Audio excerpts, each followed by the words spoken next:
Donc aujourd'hui, il s'agissait de mettre en place une conférence pour le lancement du club d'entrepreneurs du lycée Gaston Berger. On a constaté, nous enseignants, que dans le lycée, on avait des étudiants qui avaient des projets de création d'entreprise, qui avaient des idées, mais n'avaient pas d'accompagnement pour pouvoir les développer. Et dans notre lycée, l'ensemble des formations dispensent toutes les compétences nécessaires à la création d'une entreprise.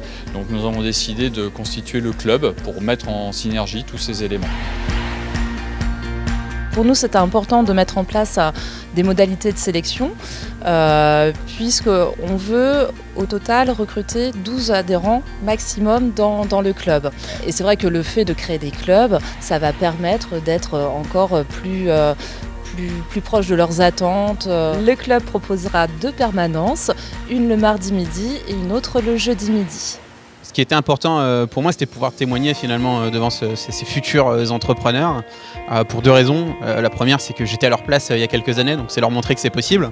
Et puis la deuxième, c'est aussi leur partager finalement mon retour d'expérience. Il n'y a pas de profil type pour entreprendre. Tout le monde est capable d'entreprendre. Pour entreprendre, il faut avoir une idée et être capable de la mener à bien.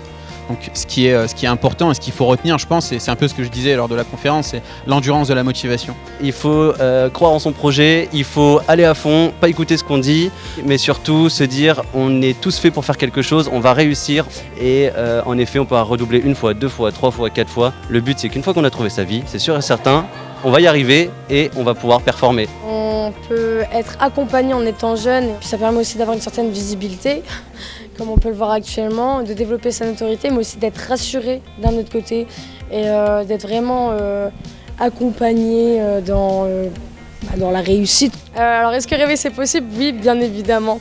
On peut toujours fournir et puis mettre son énergie pour vivre ses propres rêves et ça c'est vraiment important.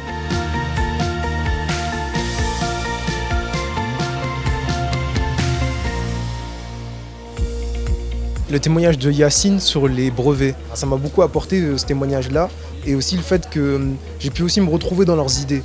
Parce que je pensais que breveter de base, ça aide à sécuriser une idée. Mais le problème c'est que quand on doit sécuriser cette idée, on doit donner tous les fonctionnements de cette idée. Donc c'est révéler un peu son plan en avance. Pour créer un business plan, il faut de l'accompagnement et j'ai pas forcément les compétences pour l'instant pour le réaliser. Donc c'est pour ça, ce club, je pense que va me permettre de réussir à le réaliser.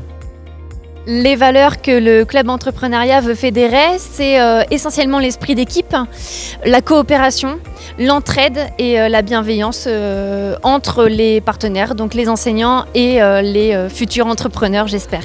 Je pense que le dossier d'inscription va permettre de recruter des candidats qui ont déjà une idée et une envie bien mûrie, bien réfléchie et du coup on va pouvoir les accompagner beaucoup plus pertinemment. Le point de départ est ce projet Erovet+, un projet qui rassemble 7 autres pays européens, donc 7 autres établissements. Je sentais bien qu'il y avait des envies d'entrepreneuriat, mais c'est pas toujours évident de se lancer. Voilà, il faut toujours une certaine impulsion. Et ce projet Erovet+, finalement, a été le déclencheur de la création du club. Un de nos étudiants du club entrepreneuriat présentera son business plan en Espagne au printemps dans le cadre d'Erovet+, et très beau challenge puisque ce sera une présentation en anglais. Donc c'est encore plus européen.